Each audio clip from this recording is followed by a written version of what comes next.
Hi, I would like to welcome everybody in the fourth panel talk on this day and the final talk. I'm Bianca Magas, and I'm going to be the moderator of this panel, which is Reaching Out to the Youth. I want to welcome the speakers of this panel. First, László Dóra, the CEO of the Mongu application, and Michal Krawczyk, who works as an analyst at Kosciusko Institute. I don't know if my pronunciation is correct, but maybe Mr. Krawczyk will correct me. And last but not least, Dániel Váczi, the CFO of Cyex. I'm glad to be here and very excited to hear your thoughts and findings. First, we will talk about Mongu, an application for raising consciousness among the youngsters. We will also cover the area of cybersecurity and its importance from high school to higher education.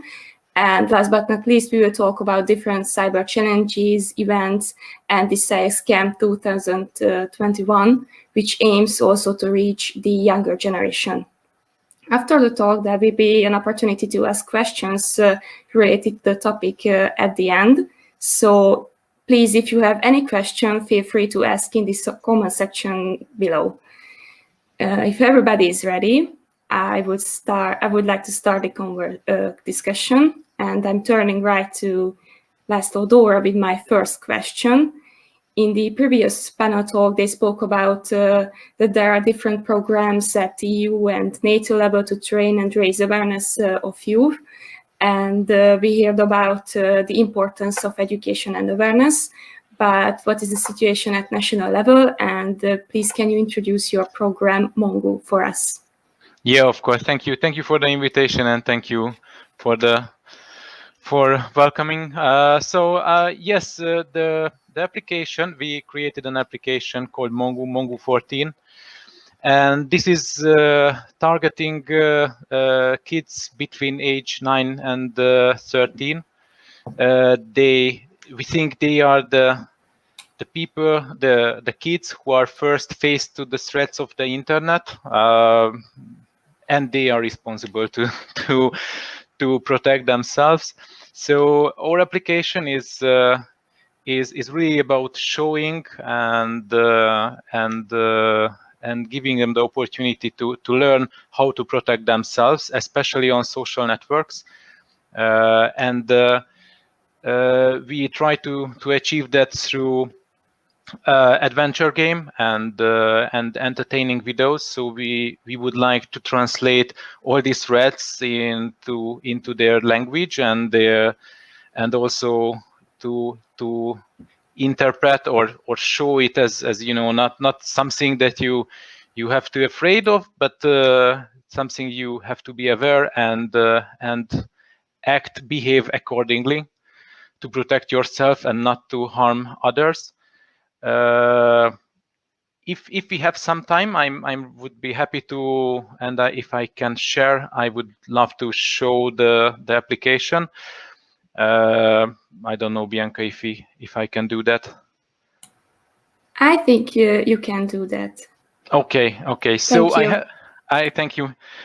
So what I have to say first of all is that this application is already available for iOS users, and we are working on the Android one. And actually we are I'm just working on the sharing. So we are a little bit changing things in the iOS as well while we are implementing the Android version.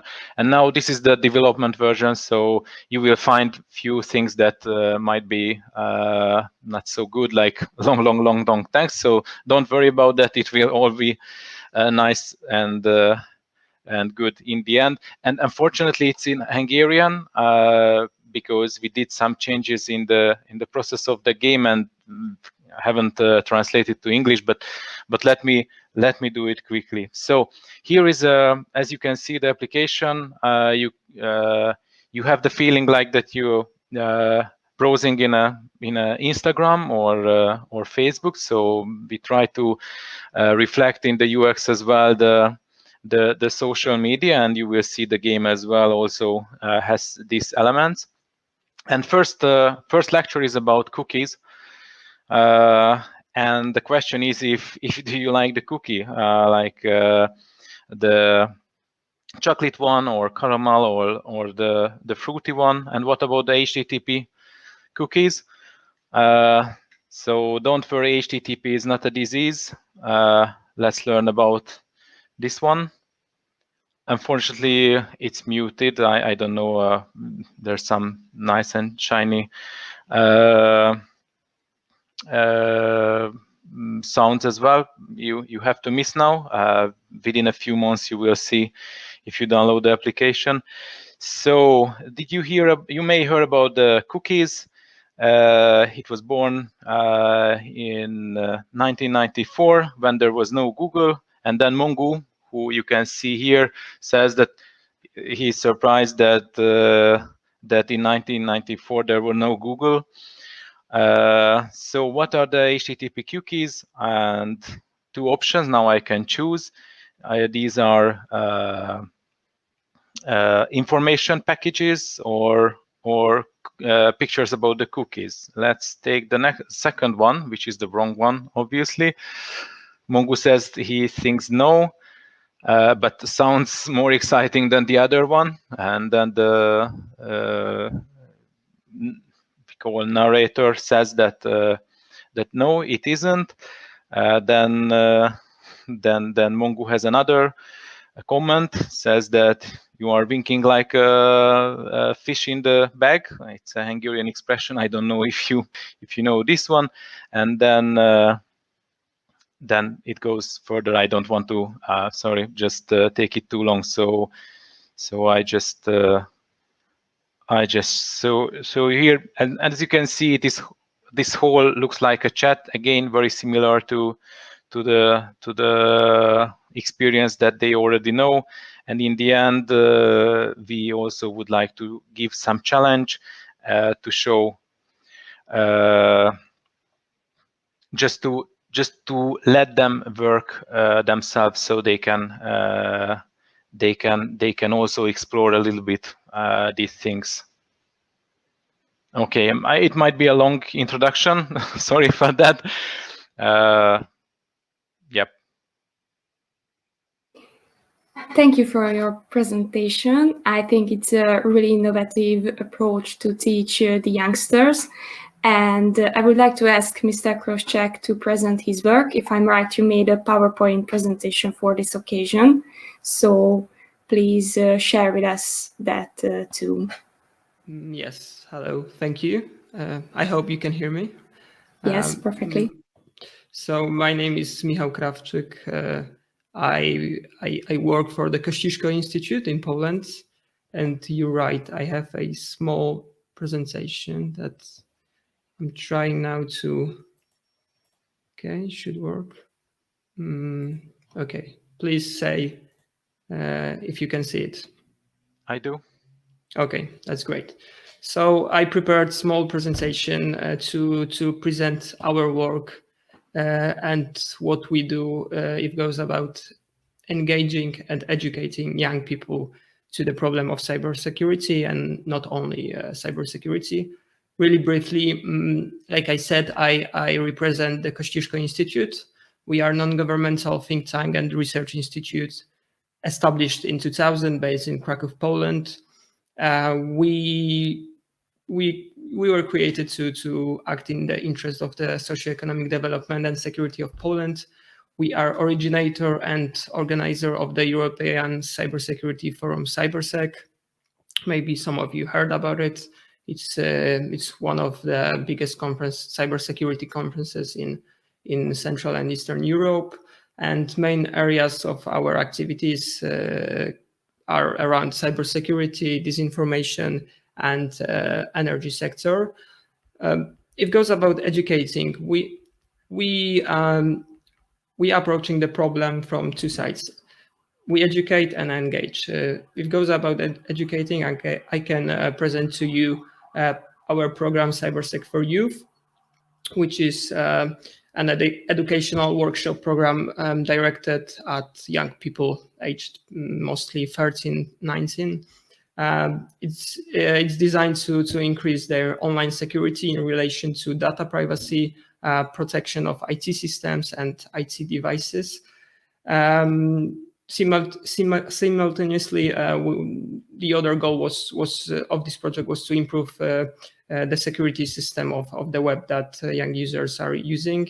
And CyberSec for Youth was also meant to inspire young Poles to learn about STEM and to choose a related educational path. So we were trying to show as many young people as we can what cybersecurity is, because often many people don't realize that, and cybersecurity sounds like some really cosmic, really weird term that we don't know what it really means. And we're trying to show people that it's something that they could choose as their professional path.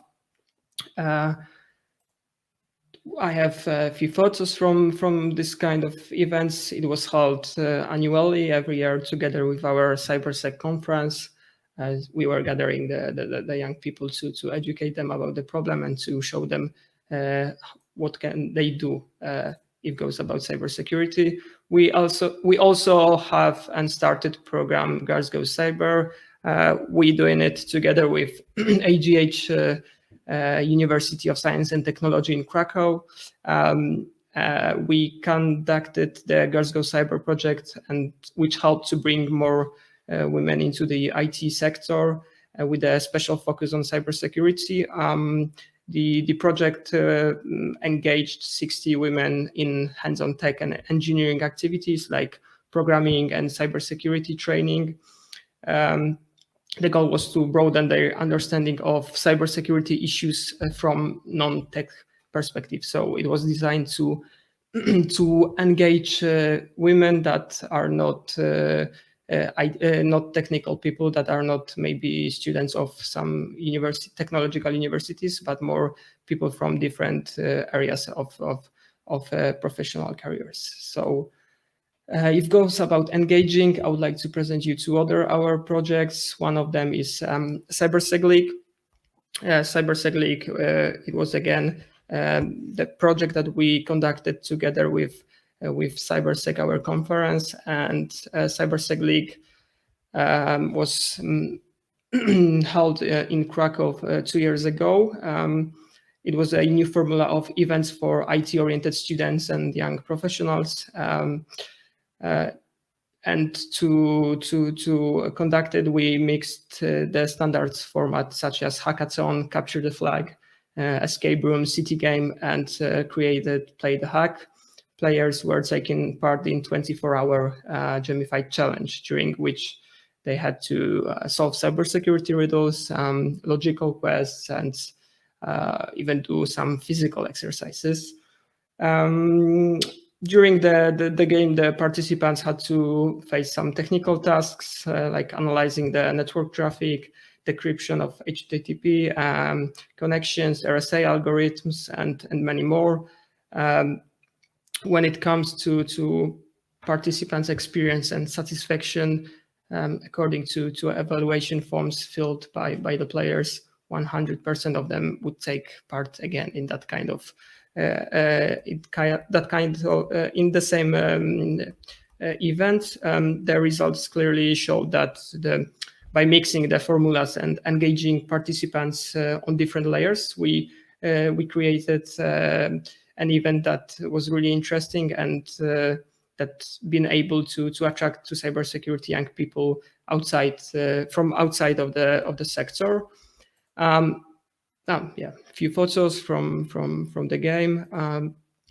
The other project we have that engage people into the cybersecurity is CyberSec Young Leaders. Launched in 2018, CyberSec invites masters and PhD students to take part in call for papers. The winners are granted with many opportunities like publication in a European Cybersecurity Journal, invitation to sit on the CyberSec program committee, CyberSec Young Leaders certificate. So this is the thing that where we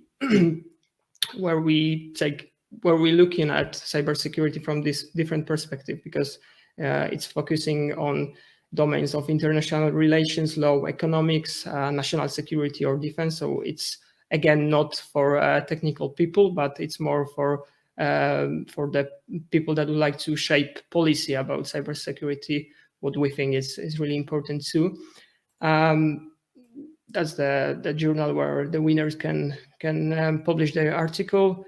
And to show the results, here is our 2019 young leader Andrea Rodriguez, who then was picked to be as one of the 14 people to be member of the NATO 2030 program, where young leaders from all over the world are creating the program for the next 10 years for the NATO, including cybersecurity issues. I would like to show you also a bit about the problem that mainly I am working on in the Institute. It's disinformation. Of course, this information is not naturally associated with the cybersecurity domain, but I would like to present you really quickly what we do about this problem. Of course, when I'm talking about disinformation, I mean many different problems of our online information spaces, like fake news, misinformation, propaganda, manipulation. There's a lot of them. We all know it's a big problem, and when we couple that with the fact that 9 out of 10 teens aged 13, 17 use social media platforms, which are probably the main vector of social media now, we can see that this problem can be really harmful, and this whole problem of our information about us and data privacy, it's all really well connected in online sphere. Our approach within the institutes, we have research projects. It's called Prosodia, where we, together with the AGH University in Krakow, we're developing a tool that would allow to identify fake narratives and information operations in Polish cyberspace, to track them and to expose them. So it uses AI and new technologies to try to create that kind of tool. We're doing information space analysis. You have a photo here of one of our reports where we were analyzing the COVID-19 disinformation last summer in the Polish cyberspace. We also have many policy shaping programs where we're trying to influence different legislation mainly on the Polish level, because it's just starting to happen in Poland. We don't have any legislation regarding that problem yet, but we're trying to start some debate around this problem. And the last one is media literacy. I think it's the most important one, and it comes from the three previous ones, because during all those projects that we are doing around disinformation, we seen many times that young people are really often targets of this problem.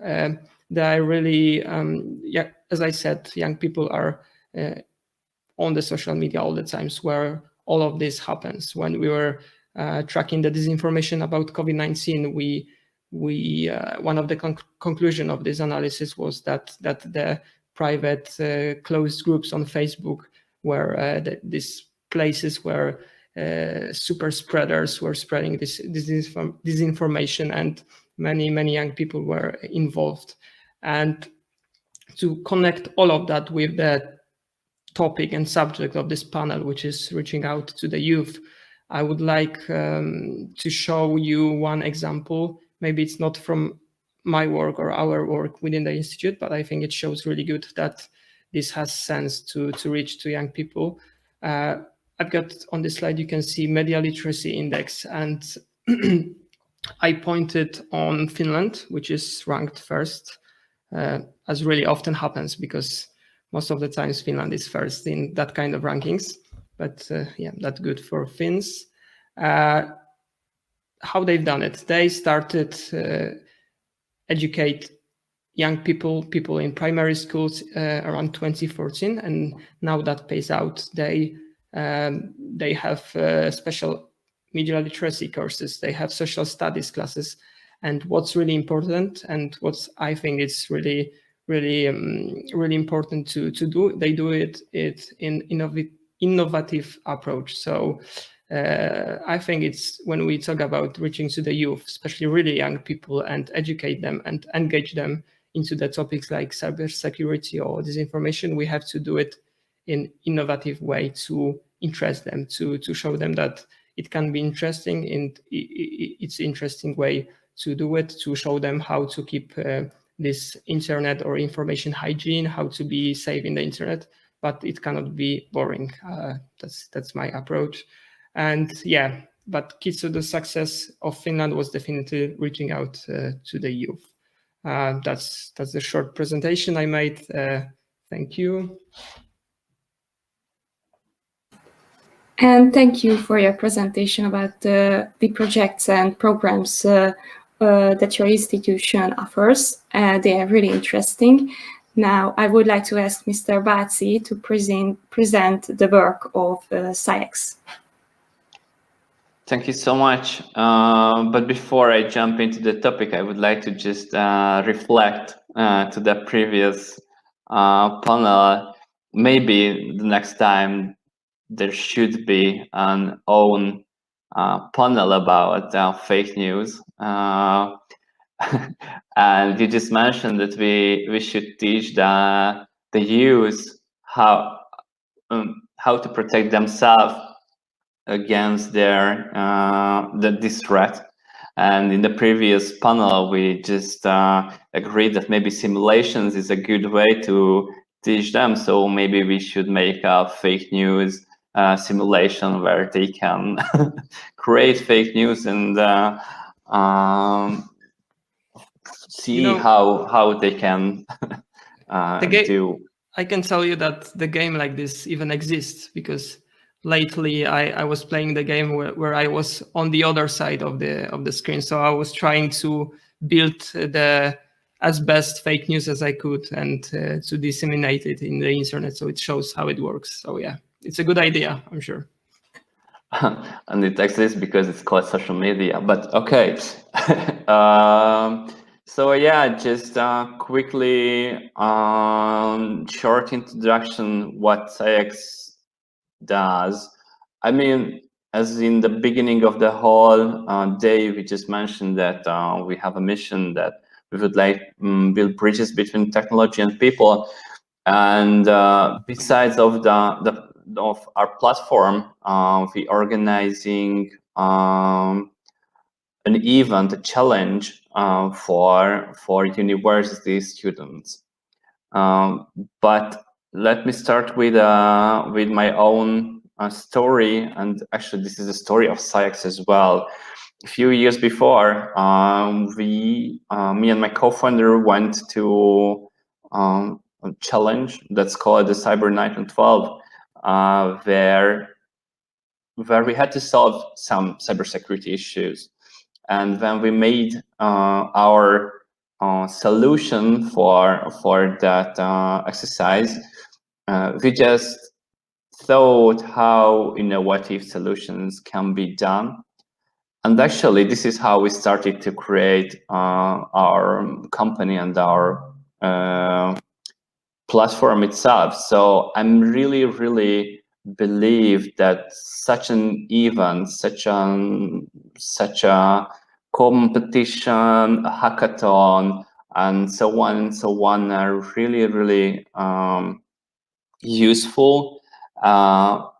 It has two goals. Of course, the young people can think out of the box, and maybe they can make some ideas that the professionals never thought about it. But these kind of competitions make the young people who are interested in cybersecurity more closer of this profession, and they can just make their own ideas and then go deeper in separated topics.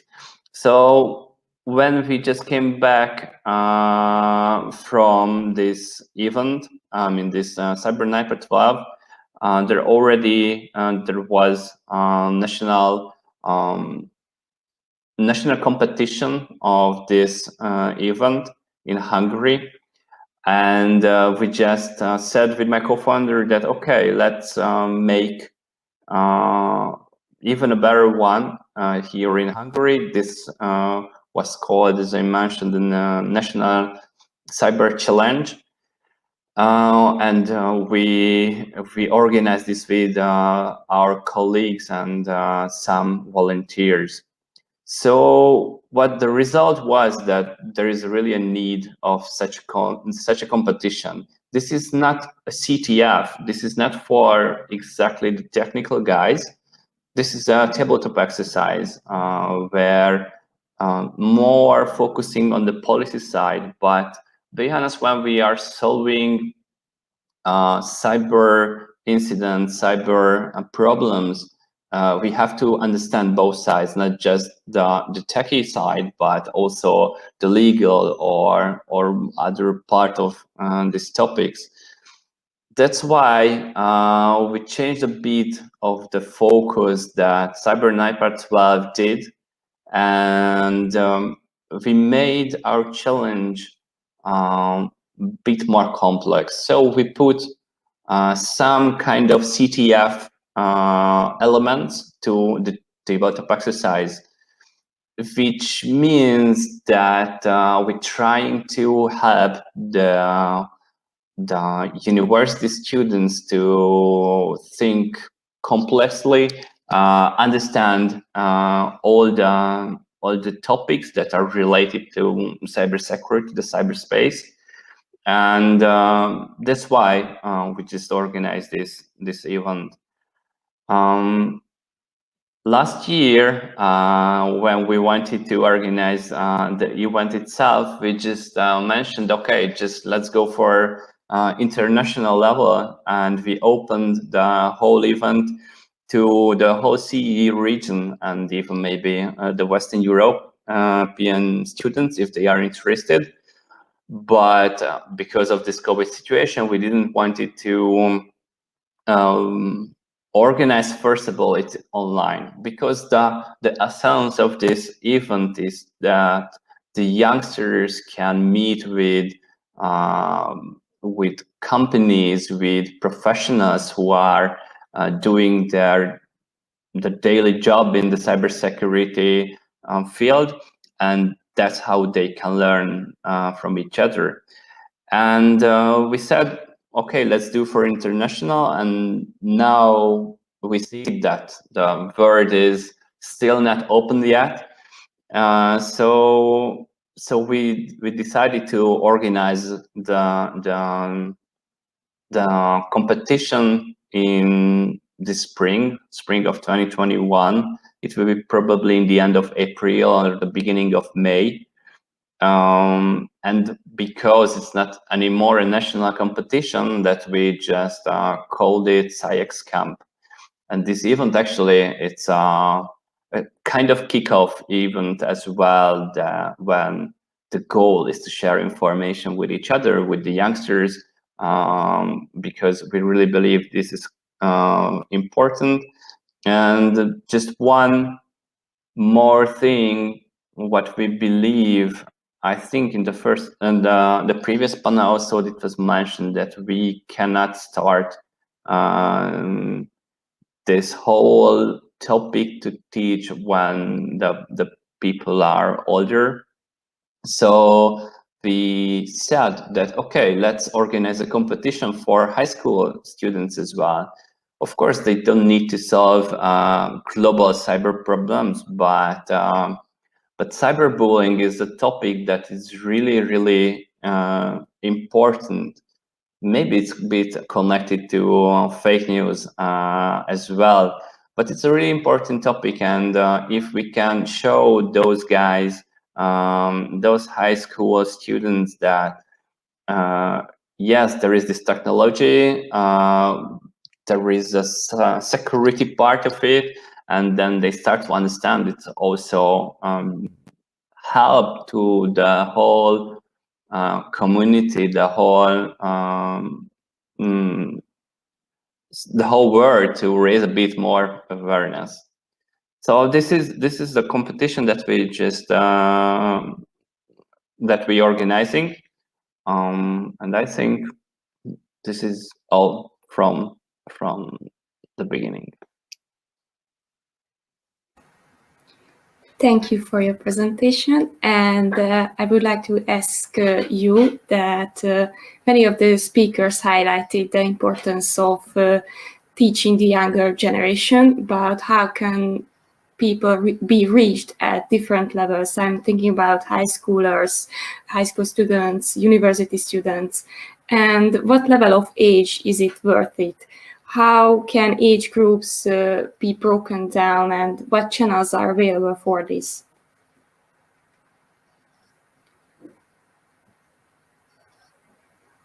Sorry, you are muted. Thanks for yeah. So if you don't mind, I start. I think it's not a question whether which is the age where we need to reach them. I think it's more the question how to reach them, at what age.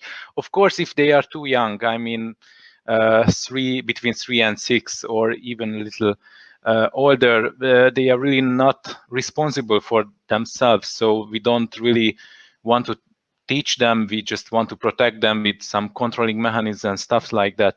But as they became older and more independent, and of course, I as a representative of Mongu, I will represent the 9 and 13 years old kids. We can. This is the age where I believe we can effectively reach them, because this is the time where they start to use social media, and they start to face to the first security issues they can face to, and I think as we would like to reach them with our application, the best way is to be entertaining and fun. And probably this can last for the age of 99 as well, because if it's something entertaining and fun, it's good to learn in that way. But yeah, I think this is how we should reach them, or this is the first time where we can reach them.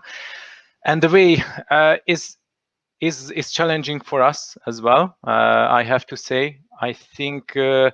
Just to reach the kids, we need some partners, like either the parents or the teachers, and I think this is the two group where we can catch them, because this is where they are looking for. So they are following their parents and their teachers, and I believe really the most efficient way is to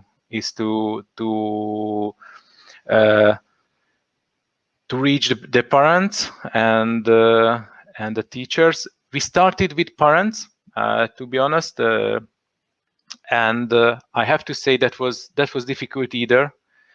For us, it's very few parents were interested in that topic by themselves, so we really can get a very low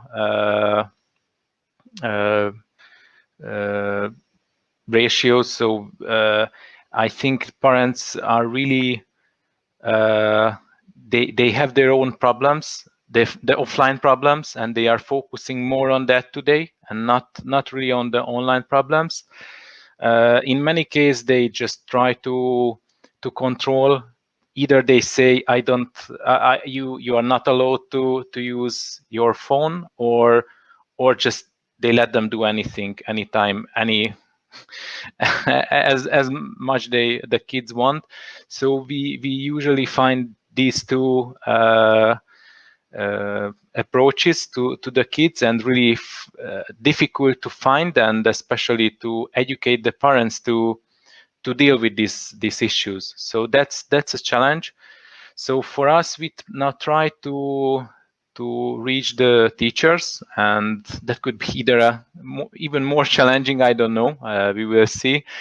But I believe that if we can target whole classes, then maybe one parent or one teacher is enough to reach the whole class. And in the end, if a company, a competing group can find each other, then they will be happy to use our application as well. Maybe I'm just thinking about this question in a different way. I mean, for the teenagers, and correct me if you don't agree with me, for the teenagers, maybe first of all, not cybersecurity, what we should teach them, but much more that they should trust to their parents, their teachers, and if something happens, then they should tell to them. So we see that online bullying and stuff like that, it's with us. So it's not a question, but if they don't trust their parents and teachers, then who will tell them that what to do? They don't call the police because, of course, they don't. They are teenagers and maybe more younger. So I think the first step is to teach the parents that this is something, as László mentioned, that they have to. So they have to make this trust with their children. So yeah, this is the first, and then when they started to use the devices, the technology, they will start to cheat. I mean, all teenagers who started to play games, and they find the best cheats, and this is the time when they start kind of hacking. But it's interesting that in many forums, the bad guys, the black hat hackers find those guys, and I think this is our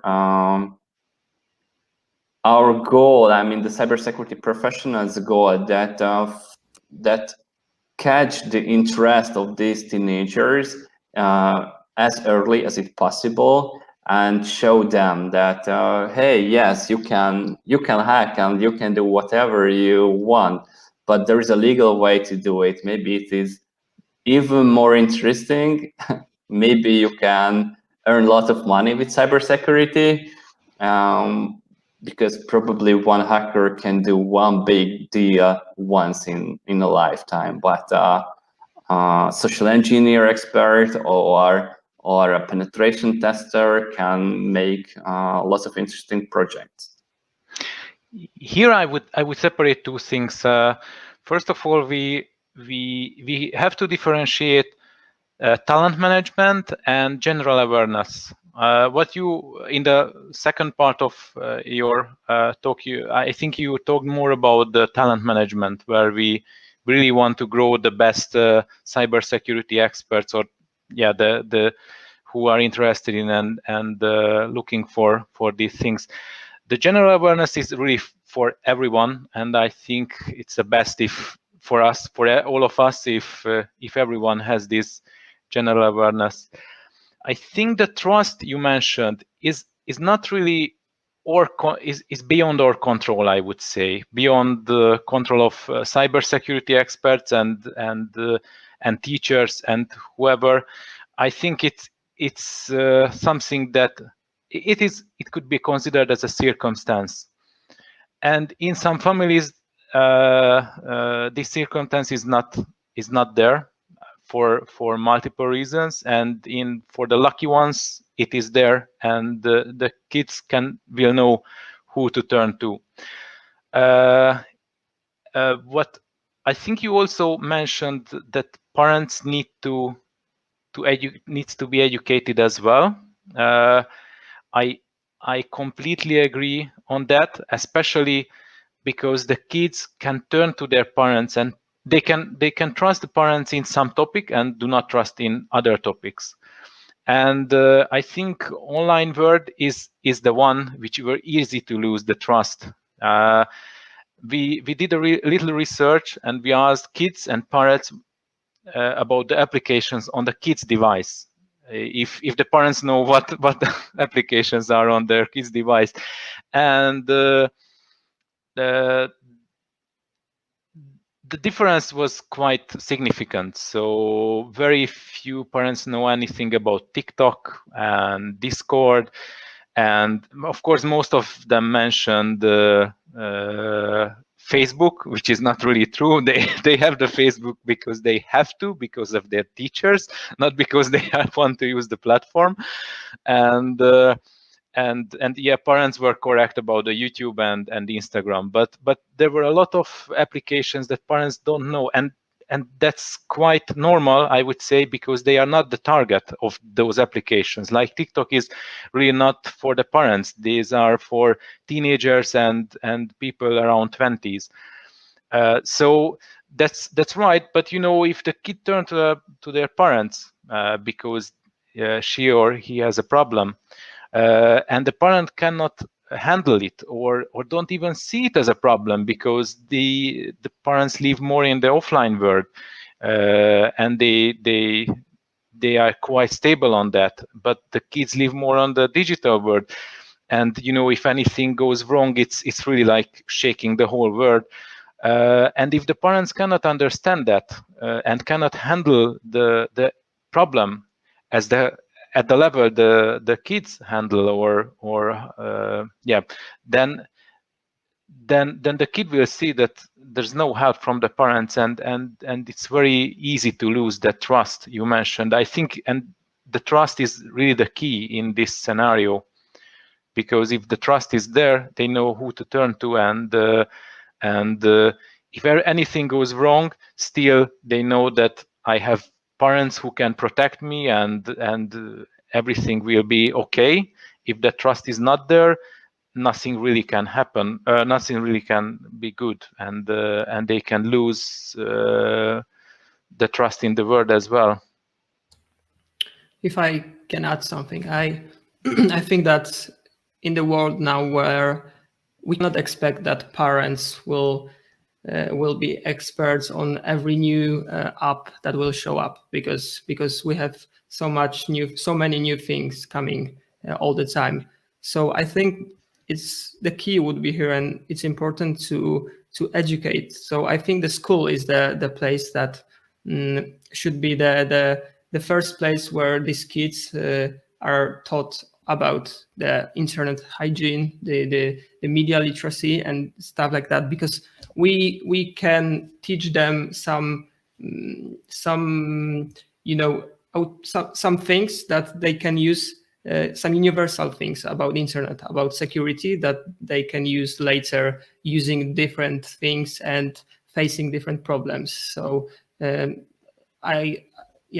think that the key here is starting with school, even in the primary or elementary school, starting teaching about internet, about social media. Of course, I know it's hard because that would need some systematic changes in our educational systems, especially in Poland. I don't know about Hungary, but the level of IT classes here in the elementary school is still like in 90s. So it's maybe wishful thinking, but I think that's the way to go.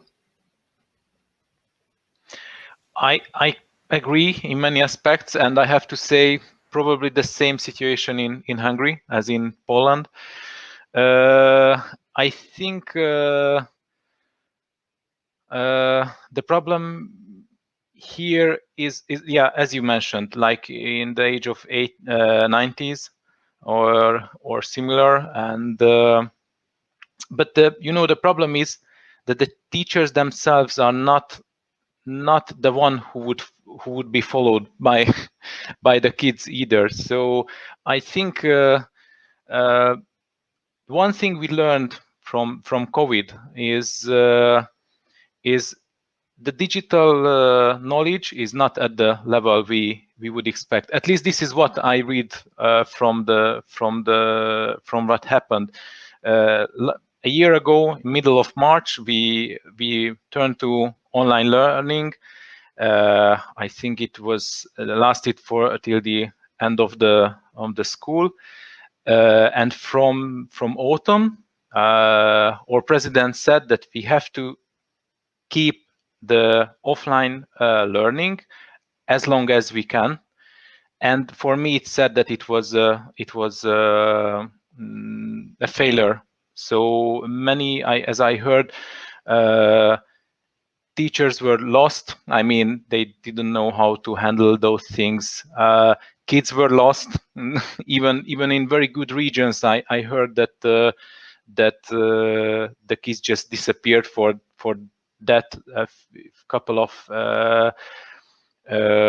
months, and that's a problem. And this is why we turned back to offline learning and try to avoid online learning in Hungary. So the knowledge is really not there. I thought that teachers were uncertain in many aspects as well, and therefore I don't think that the kids could follow them.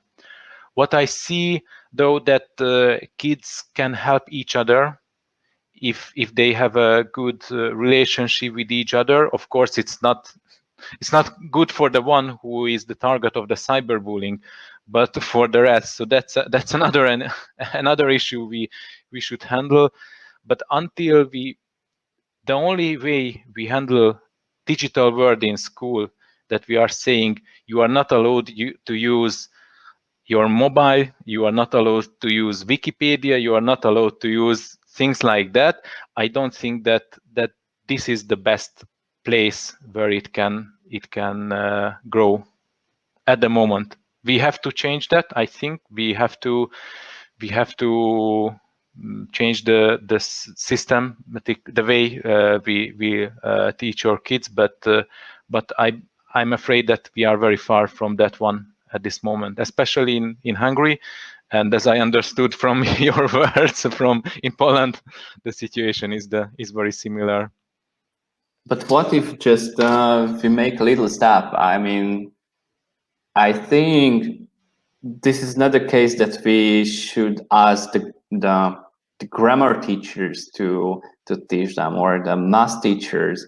But what if just IT class are not about how to create Word documents, not create Excel documents, but it's about such topics. So maybe there will be just a little step, but I guess if an IT teacher can be the one who is followed by the students, then maybe it's the start. So I mean, I think that the teachers who was faced with the problem during the COVID, and all their teachers who made their classes in the last 30 years manually, offline, of course they had some trouble.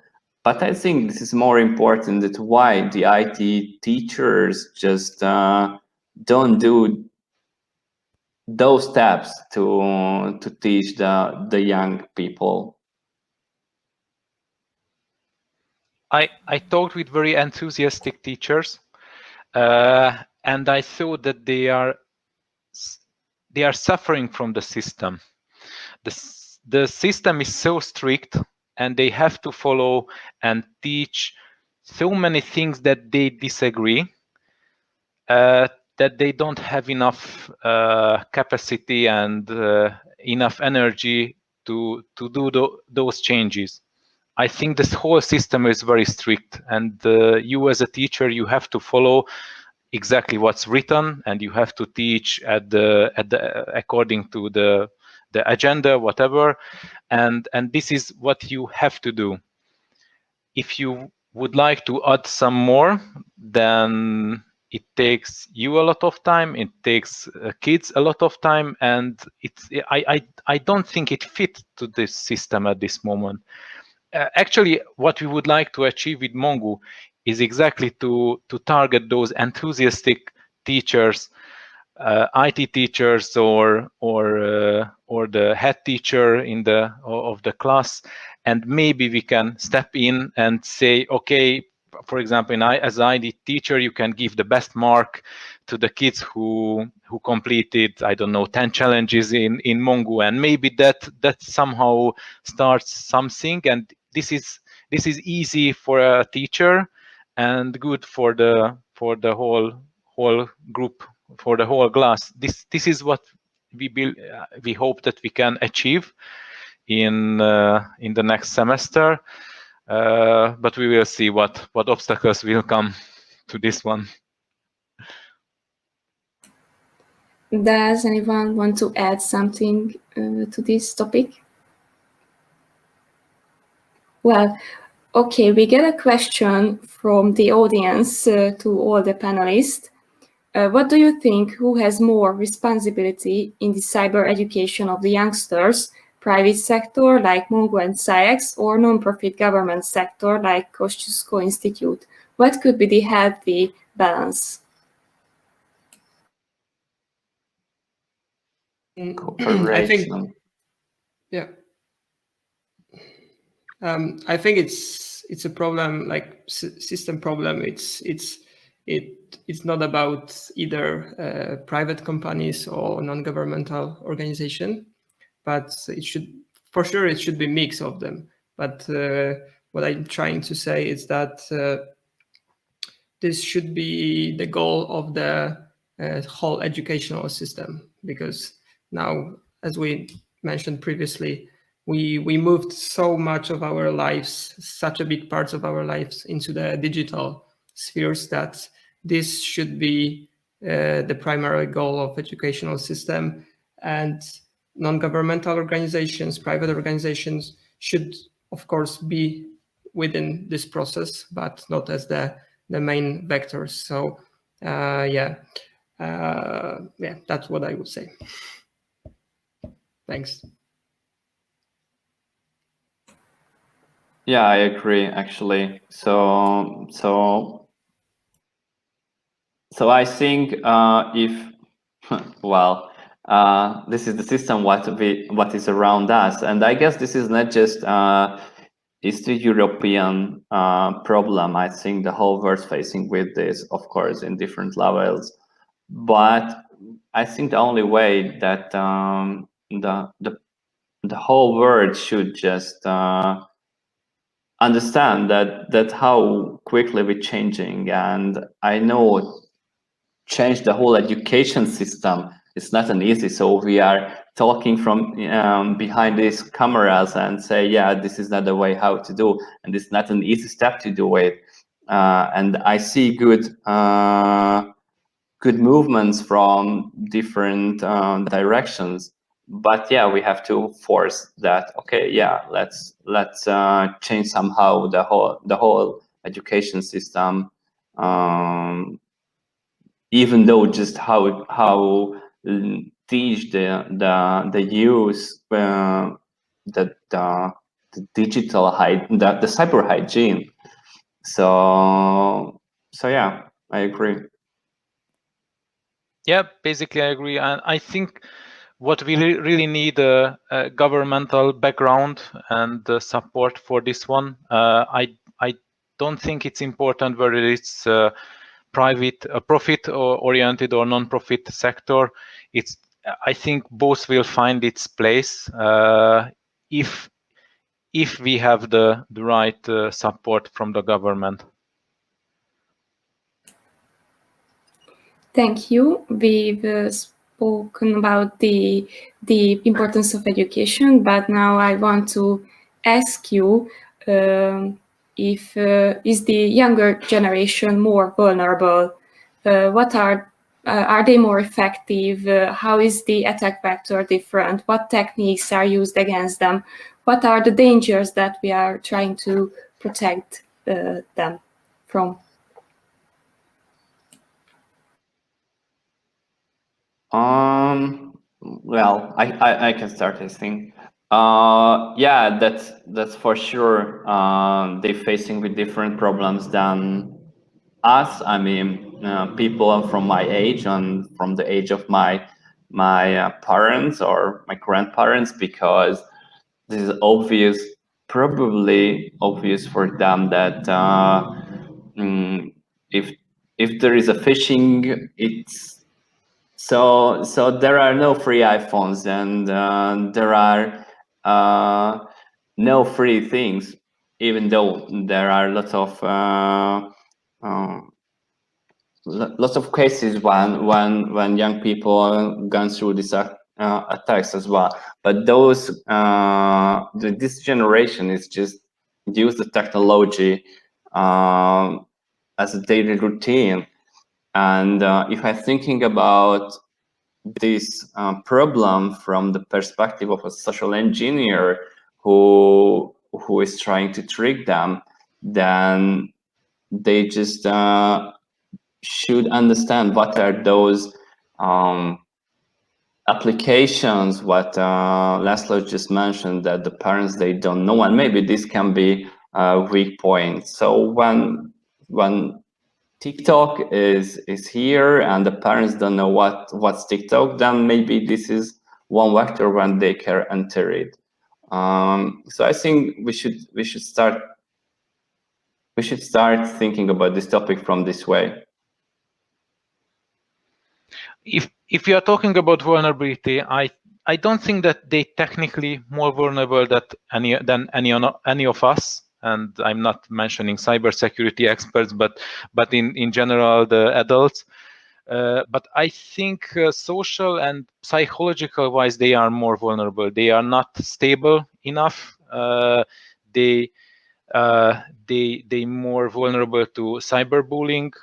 They're more vulnerable to suicide pages and things like that. So I think this is where they are more vulnerable. And again, we get back to the trust. If they can trust someone and they can turn to someone, they are more protected. If they cannot, they don't really. They will be lost in many sense.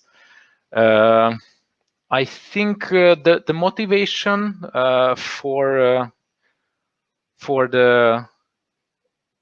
from the attacker point of view, if you are talking about the attack vector, could be somewhat different.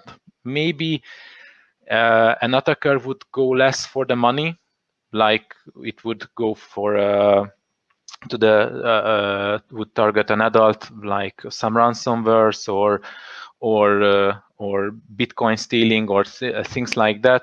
In case of kids, I think they are more a target of the cyberbullying, as I said. Account stealing from their mates, maybe, just to get the best a good score in the game, and this is something that do not aware that they have digital assets they have to protect, and maybe some easy to guess passwords, and their mate could steal the account. It could be an issue, or even the sexual abuse could be a problem here. Maybe I would say between adults could be there are more offline problems. In case of the youth, I think this is more an online issue. I hope, at least.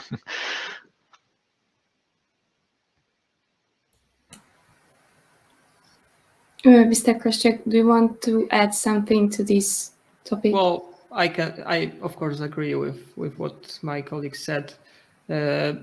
We have to look at what young people and teenagers do in the internet mostly. It's using social media, it's gaming, so it's really important to make them aware about even things like strong password, like securing their accounts, because really often they get gaming accounts. Maybe there's no money on them, but there are some things there that costed a lot, and you can lose them really easily, and maybe they're not aware it. So I think those are these vectors that should be we should care about. I think it's an interesting point that those vectors, but we're thinking about this different for this generation. Is it right now just because of they are young, but they will grow up? So this generation who is born into the digital world, then how will change those attacks against them after 10 years or something. So yeah, these vectors, what we just said, are sometimes just because they are young. So what the question is, when they will grow up and they will work and have children, then how those vectors will change. So that's an interesting question, I think. I think it definitely have to change. I mean, those who experience those attacks in their young ages and they just lose a game. I mean, a game saving. That sounds a good learning path. I would say, of course, they fear that they lost everything or very important things. I, as a parent, I would say no. You can live with that. But yeah, definitely they can learn now those things and behave as an adult accordingly. So I think it's a good learning curve for them. We missed those things. Thank you. And I'm asking my last question as a representative of the younger generation, let's say that. What are the most important key points that we, the average users, should know when we use social media, for example, TikTok, besides, for example, the stronger, sorry, I forget the password. So what are the key points we should consider?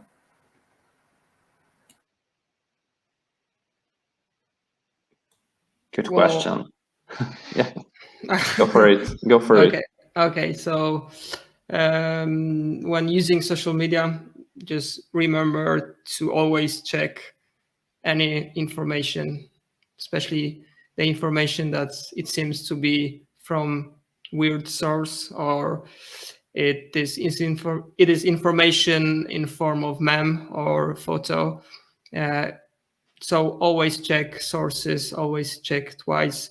Be aware that that all profiles can that profile can be fake, that people can fake their photos and stuff like that. So just everyone has to be aware, and especially when using social media as a information source. What I would say, and I don't know how to get through to the kids, don't take seriously those comments onto anything you post, and I would say either don't take too much seriously the good ones, and especially not the bad ones. But I really don't know how to get it through. Because of course they are very unstable in many aspects. They are at the age where they are, became more stabilized if things goes good enough. So especially for those who are vulnerable to bad comments, it's really difficult to explain that you don't have to take it seriously. It's not about you, it's about the others more. But I think it's really difficult to explain. They have to feel it. They have to feel the trust, and again, we are back to the trust. Yeah, I just wanted to say the same. So I think those youth who are, the young people who has a parent or parents who are more open for the digital technologies, and they can teach those little guys how to live in a secure way. I would say a digital secure way. They have some so this is an easier way to them. However, that I think it was László who mentioned those who has parents who have no idea what is technology. Then the only way how they can get this knowledge is from education, the school, and we are back again in this topic. So yeah, we're always coming back to this two area, these two part, but these are really important, and I think it's something what we have to solve.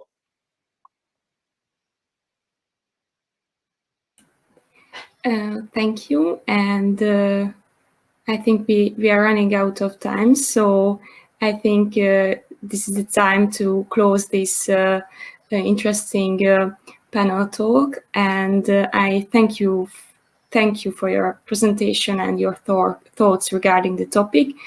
I hope we all learned something today. I learned, and I wish everyone the best. So thank you for being here, and goodbye. Thanks. Bye bye. Thank you for the invitation. Bye. Goodbye. Institutions invest vast resources into outdated, repetitive and boring e-learning materials, while employees' knowledge remains incomplete. We at Cyex develop Routino as a platform offering two kinds of simulations through which your colleagues can gain real routine. Imagine the virtual copy of your office or industrial environment, where employees can take various roles and learn in real lifelike situations. For example, one of these roles is designed for the average user, enhancing her or his cybersecurity awareness from the point of view of a cybercriminal. In the other type of simulations, users have to choose the least risky options throughout stories based on decision graphs. Active and micro-learning methods applied by Cyex are much more efficient than conventional descriptive tutorials. Through performance indicators, one can get a clear picture of what are the strengths and weaknesses to be developed for the institution or even for individual users. For example, the Cyber Awareness Risk Map can reveal that employees are well advised in handling passwords, while institutional Wi-Fi controls should be revised. We help audit and compliance with additional metrics. Our platform is suitable to provide practical knowledge in numerous other fields as well, such as in workplace and fire safety, or the training of new, as well as customer service employees. By using Routino, you can decrease the human risk factor, improve employees' reactiveness and commitment, and reduce the possible damages. Cyex, bridging technology and humans.